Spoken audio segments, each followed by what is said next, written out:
Guys, welcome back to my channel Pooja's Adda. Hope you all are doing great. Last जो vlog मैंने आप लोगों के साथ शेयर किया था उसमें मैंने आप लोगों को बताया था कि सडनली मेरी तबीयत बहुत ज़्यादा ख़राब हो गई है, जिसकी वजह से कोई भी वीडियोस या व्लॉग नहीं आ रहा है। तो और मैंने लास्ट व्लॉग में आप लोग को बताया भी था कि मैं डेफिनेटली आप लोगों से नेक्स्ट व्लॉग में या वीडियो में शेयर करूँगी कि क्या हुआ मुझे सडनली और मेरी तबीयत क्या हुआ जो मेरी तबीयत इतनी ख़राब हो गई। तो एक्चुअली मुझे आया था पॉक्स एंड वो बड़ा पॉक्स आया था, सो जो बहुत एक्सट्रीम था, बहुत बुरा था। और क्योंकि अभी मैं एक्सपेक्टिंग मदर हूँ और मैं उस टाइम मुझे अभी 8 मंथ्स चल रहा है। सो 8 मंथ्स में मुझे जो पॉक्स आया, एक तो 8 मंथ्स में वैसे ही बहुत तकलीफ़ होती है और उस पर मुझे पॉक्स आ गया और वो इतना ज़्यादा बुरा था या इतना ज़्यादा था कि मेरे गले पे, मेरे मुंह पे, नाक पे, कान पे सब जगह पॉक्स आया था, जिसकी वजह से मेरी हालत बहुत ज़्यादा ख़राब थी। और मैं कंप्लीट मतलब मैं बिस्तर ही पकड़ ली थी, मैं कंप्लीट बेड पे ही थी। और इवन अभी भी ऐसे वो पॉक्स तो ठीक हो गया है, बट वीकनेस भी अब धीरे धीरे जा रहा है। मैंने रिकवर किया है, लेकिन ना शरीर बॉडी पे वो एनर्जी नहीं है कि कुछ करने का मन नहीं कर रहा है। एंड बट हाँ, मैं खुद को बहुत पुश कर रही हूँ अगेन, क्योंकि ज़रूरी है यार। सो मैंने खुद को आज पुश किया और फाइनली आज मैं व्लॉगिंग कर रही हूँ। और बहुत बुरा हालत था। एंड मैं सच बोलूँ तो शायद अगर मैं नॉर्मल होती, एज इन मैं अगर प्रेग्नेंट नहीं होती, तो मैं इतना जल्दी रिकवर नहीं करती। बट क्योंकि मेरा, जैसे मैंने बताया, प्रेगनेंसी है और मैंने सिर्फ, मुझे गले में और कान में जो पॉक्स हुआ था उसकी वजह से ना मैं कुछ खा पा रही थी, ना मैं कुछ पी पा रही थी। बट मैंने बहुत हिम्मत रखा सिर्फ इसलिए कि जो मेरा बेबी है वो हेल्दी रहे और उसे कुछ ना हो। एंड सिर्फ उसके नाम से कि वो भूखा ना रहे, उसे खाना मिले। मैंने बहुत हिम्मत करके, मैंने बहुत ज़्यादा हिम्मत किया है और खाई हूँ, पी हूँ, जस्ट मेरे बेबी की वजह से। सो ये जो अगर मैंने 15 डेज़ में भी रिकवर किया है या इतनी जल्दी रिकवर किया है, ये सिर्फ इसलिए क्योंकि मेरे दिमाग में हमेशा एक ही चीज़ रहता था कि मुझे जो हो, मेरा बेबी सेफ़ रहे, हेल्दी रहे। और इसलिए मैंने खुद में बहुत सब्र रखा, पेशेंस रखा, बहुत हिम्मत रखा। एंड फाइनली अब मैं अच्छे से रिकवर कर रही हूँ। और वहाँ से आने के बाद देन मैं चेकअप के लिए भी गई थी मेरी गाइनो के पास। तो वहाँ भी मेरा सोनोग्राफी हुआ, सब कुछ हुआ। एंड फाइन बेबी जो है वो हेल्दी है, सब कुछ अच्छा है, सब कुछ। अब मैं ऑलमोस्ट 9th मंथ में एंटर करने वाली हूँ। सो अभी फ़िलहाल मुझे तसल्ली है कि सब कुछ ठीक है। एंड प्लीज़ मेरे फेस को एकदम से इग्नोर करिएगा, क्योंकि आई नो बहुत डल है। अपर लिप्स बढ़ गए हैं, आईब्रोज बढ़ गए हैं, एंड फेस में भी क्योंकि पॉक्स हुआ था, सो जगह जगह ना मार्क्स है और वो से जाते जाते टाइम लगेगा, वो इतना जल्दी नहीं जाएगा। बट थैंक गॉड कि वो बहुत बड़े बड़े मुझे ऐसे फेस पे नहीं आए जो बहुत ज़्यादा विजिबल है। छोटे छोटे आए थे, बट वो मार्क्स को जाने में टाइम लगेगा। एंड इसलिए मैं स्किन पे भी ज़्यादा कुछ लगा भी नहीं रही हूँ, क्योंकि वो पूरी तरीके से ठीक नहीं हुआ है। और सो आज मैं जा रही हूँ वैक्सीन के लिए।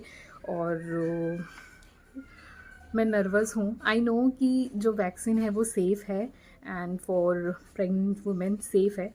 बट मैं नर्वस इसलिए हूँ क्योंकि ये जो 15 डेज़ जो मैंने निकाले हैं, सो उसके बाद ना मैं बस ये सोच के डर रही हूँ कि अगर मुझे फिर फ़ीवर आ जाएगा एंड मैं फिर बिस्तर पे पड़ जाऊँगी या क्या होगा। क्योंकि जो ये कोविड वैक्सीन है वो हर किसी के बॉडी में, इंडिविजुअल बॉडी में अलग से उसके मतलब वो इफ़ेक्ट्स आ रहे हैं। लाइक किसी को फ़ीवर हो रहा है, किसी को वॉमिटिंग हो रहा है, किसी को लूज़ मोशन हो रहा है, किसी को बॉडी एक है, तो और या किसी को कुछ भी नहीं है। ऐसा नहीं है कि आपको कुछ होगा ही, किसी को कुछ भी फ़र्क नहीं पड़ रहा है, वो नॉर्मल है। बट अभी क्योंकि मैं जस्ट 15-20 दिन के बाद मैं उठी हूँ, मेरे बॉडी में थोड़ा सा वीकनेस हटा है, थोड़ी सी एनर्जी आनी स्टार्ट हुई है।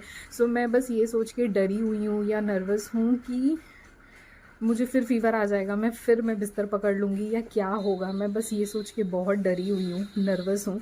बट हाँ यार, वैक्सीन बहुत ज़रूरी है, क्योंकि जैसे मैंने बताया मैं अब 9 मंथ में एंटर कर रही हूँ, और उसके बाद अब मेरा आगे नॉर्मल डिलीवरी होता है या सी सेक्शन होता है वो पता नहीं है, बट स्टिल हॉस्पिटल जाना होगा, वहाँ एडमिट होना ही होगा। तो अगर मैं वैक्सीन ले लेती हूँ, एक डोज़ भी ले लेती हूँ, थोड़ा तो वो एक प्रोटेक्शन हो जाएगा। एंड क्योंकि अभी मेरे पास 1 मंथ है, सो ये तब तक वैक्सीन को उनका जो मतलब असर दिखाना है बॉडी पे वो भी हो जाएगा। एंड अगर कुछ वीकनेस होता है, फीवर होता है, जो भी होता है, मैं वो सब चीज़ से रिकवर हो जाऊंगी, मुझे टाइम मिल जाएगा। एंड हम इसलिए भी क्योंकि सब बहुत ज़्यादा वरी हैं। वैसे मैंने अपने गाइनों से पूछा था तो उन्होंने कहा था कि वैक्सीन लेना सेफ़ है, ले सकते हैं। और मेरे हस्बैंड ने भी अपने 2-3 डॉक्टर फ्रेंड से कंसल्ट किया है, उन्होंने भी कहा कि हाँ ले सकते हैं, क्योंकि मैं एकदम लास्ट, मेरा 3rd ट्राइमेस्टर चल रहा है, सो ये सेफ़ है वैक्सीन।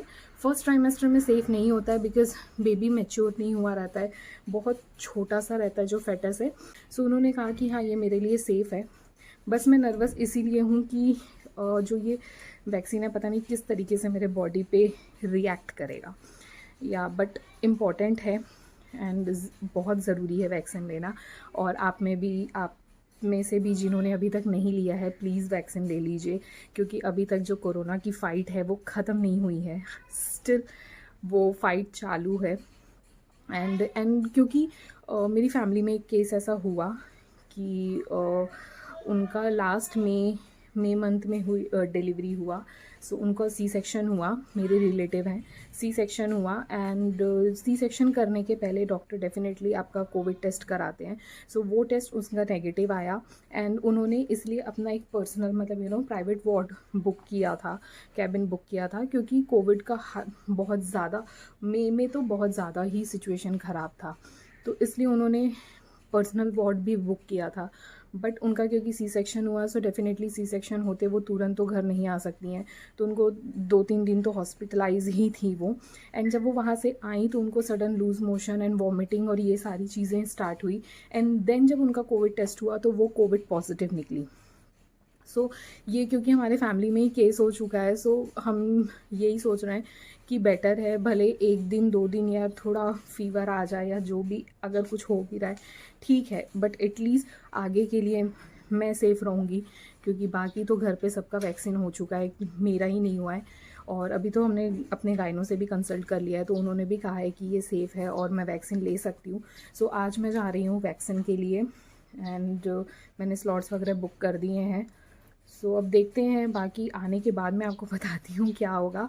और माँ बना रही हैं लंच। सो मैं रेडी हो गई हूँ, और अभी हस्बैंड आएंगे तो मैं जाऊँगी वैक्सीन के लिए, मैं तब आपसे मिलती हूँ फिर।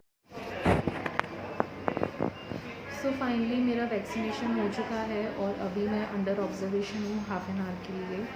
तो बस उसके बाद फिर मैं घर जाऊंगी, एंड अब क्या रिएक्ट होता है क्या होता है वो तो रात होते होते पता चलेगा, लेकिन फ़िलहाल so vaccination is done. Hopefully ज़्यादा कुछ बॉडी पे रिएक्ट ना हो। सो बस अब मैं मिलती हूँ आपसे घर जाने के बाद। Hey guys, good morning. अभी बज रहे हैं 12, और कल का व्लॉग ना मैं कंटिन्यू नहीं कर पाई, सो आज मैं कंटिन्यू कर रही हूँ।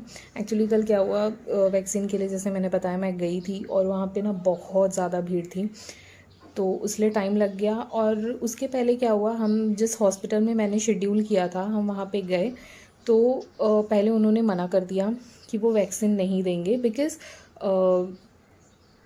हॉस्पिटल्स पे सर्कुलर्स नहीं आए थे। हाँ, ये परमिट हो गया है कि एक्सपेक्टिंग मदर वैक्सीन लगा सकती है, बट हॉस्पिटल्स में सर्कुलर नहीं आया था।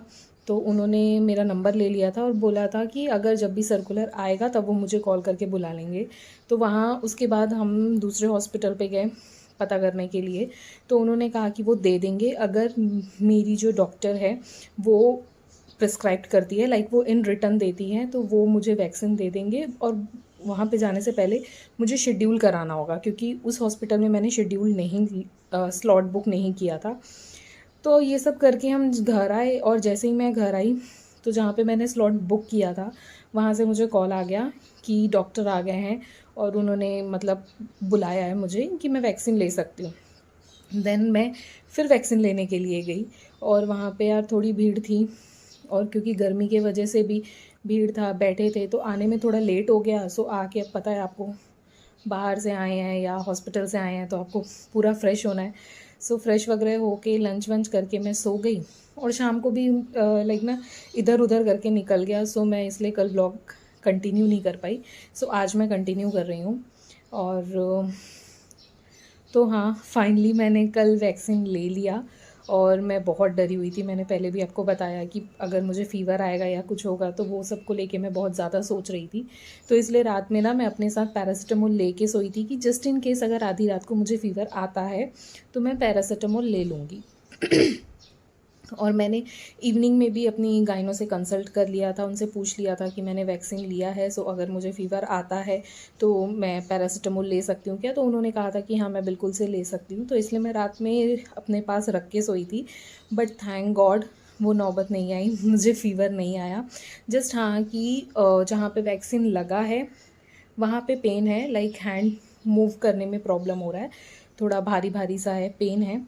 और लेज़ीनेस बहुत ज़्यादा है। अगर मैं कहीं बैठ गई हूँ तो बस मुझे फिर कुछ करने का मन नहीं कर रहा है, उठने का ही मन नहीं कर रहा है। सो वो लेज़ीनेस है, बट ठीक है, ये चीज़ ठीक है। एटलीस्ट मैं इस चीज़ को लेके खुश हूँ कि मुझे फ़ीवर नहीं आया है या और कोई प्रॉब्लम नहीं हुआ है। सो या आज का दिन भर तो मेरा ऐसे ही लेज़ी में ही जाएगा। और बट ये इम्पॉर्टेंट था। सो चलो, एक वैक्सीन तो मेरा लग गया है। अब जो सेकेंड डोज़ है वो मेरा सितंबर एंड में उसका डेट है।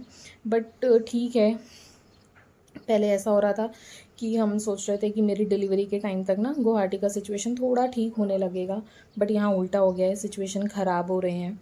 सो एटलीस्ट वो तसल्ली तो है। अभी वैक्सीन कितना असर करेगा क्या है पता नहीं है, बट वो तसल्ली है कि चलो मैंने एक वैक्सीन, एक डोज़ ले लिया है। और आप भी जिन्होंने अभी तक डोज़ नहीं लिया है, प्लीज़ आप लोग वैक्सीन ले लीजिए, बहुत इम्पॉर्टेंट है ये। आप लोग की सेफ़्टी, आपकी फ़ैमिली की सेफ़्टी के लिए है। सो जिन्होंने अभी तक नहीं लिया है वो प्लीज़ ज़रूर से वैक्सीन लें। 1 दिन 2 दिन आपको थोड़ा लेज़ी लगेगा, फ़ीवर आएगा, ठीक है, बट एटलीस्ट कोरोना होने के बाद जो सिनेरियो हो जाता है, जो हेल्थ इश्यूज़ है, उससे तो बेटर है कि हम 1-2 दिन का फ़ीवर वगैरह ये सारा झेल लें। तो इसीलिए बहुत इम्पॉर्टेंट है, आप लोग प्लीज़ वैक्सीन ले लीजिए। सो आज तो यही। और ब्रेकफास्ट वगैरह करके मैं बैठी ही थी मैं, फिर थोड़ा देर में सो गई, अभी उठी हूँ। सो अभी जा रही हूँ मैं लंच बनाने के लिए। ऐसे बहुत लेज़ी हो रहा है, बट मुझे मन कर रहा है भिंडी की दही वाली सब्ज़ी खाने की, तो मैं वो बनाने जा रही हूँ। बाकी सारा लंच का प्रिपरेशन या बनाना माँ कर लेंगी। सो मैंने सोचा चलिए आपके साथ रेसिपी भी शेयर करती हूँ। सो अब चलते हैं किचन में और बनाते हैं हमारी दही वाली भिंडी की सब्ज़ी। सो चलिए स्टार्ट करते हैं। कढ़ाई मैंने गैस पे चढ़ा दी है और इसमें मैं डाल रही हूँ मस्टर्ड ऑयल, 3 टेबलस्पून के करीब, अपनी सब्ज़ी के हिसाब से। आप अपने जो ऑयल खाते हैं आप वो यूज़ करें। अब इसमें मैंने डाला है मस्टर्ड सीड्स और करी लीव्स। और जब ये मस्टर्ड सीड्स हो जाए उसके बाद यहाँ पे मैंने एक मीडियम साइज़ का प्याज लिया है, जो कि मैंने थोड़ा लंबा मोटा काटा है, और उसी के साथ मैंने हरी मिर्च भी स्लिट करके डाल दी है और इन्हें फ्राई करना है। आप अपना जितना तीखा खाते हैं उस हिसाब से आप हरी मिर्च कम ज़्यादा करें। फिर यहाँ मैंने भिंडी को धो के ऐसे छोटे छोटे काट लिए हैं और इसे मैं ऐड कर दूँगी और इसे फ्राई कर लेंगे। यहाँ पे भिंडी जो है मेरी फ्राई हो चुकी है। और यहाँ पे आपको जो भिंडी है उसे ढक के फ्राई नहीं करना है, खुले में ही फ्राई करना है। यहाँ पे फिर मैंने 5-6 लहसुन की कलियाँ उसे क्रश कर लिया है और वो इस पे ऐड कर रही हूँ। उसे भी हल्का सा भुनने के बाद अब इसमें हम सूखे मसाले डालेंगे, जैसे कि हल्दी, और इसके बाद इसमें मैं डालूँगी धनिया पाउडर और इसमें डालूँगी लाल मिर्च का पाउडर। इसमें ना मैं खड़ा जीरा डालती हूँ और जीरा पाउडर भी नहीं डालती हूँ। बेसिकली कोई भी दही की सब्ज़ी में मैं जीरा का यूज़ नहीं करती हूँ। और अब जो सूखे मसाले हैं उसे भी मिक्स करके मैंने भून लिया है। अब इसमें मैं डाल रही हूँ 1 टमाटर यहाँ ऑप्शनल है। अगर आप जो कर्ड यूज़ कर रहे हैं वो ज़्यादा खट्टा है तो आप टमाटर ना डालें। मैं जो कर्ड यूज़ करी थी वो ज़्यादा खट्टा नहीं था, इसलिए मैंने 1 छोटा टमाटर डाला है और उसके बाद इसमें सॉल्ट डाल दिया है मिक्स करके। अब इसे हम कवर करके पकाएंगे ताकि जो टमाटर है वो अच्छी तरीके से पक जाए।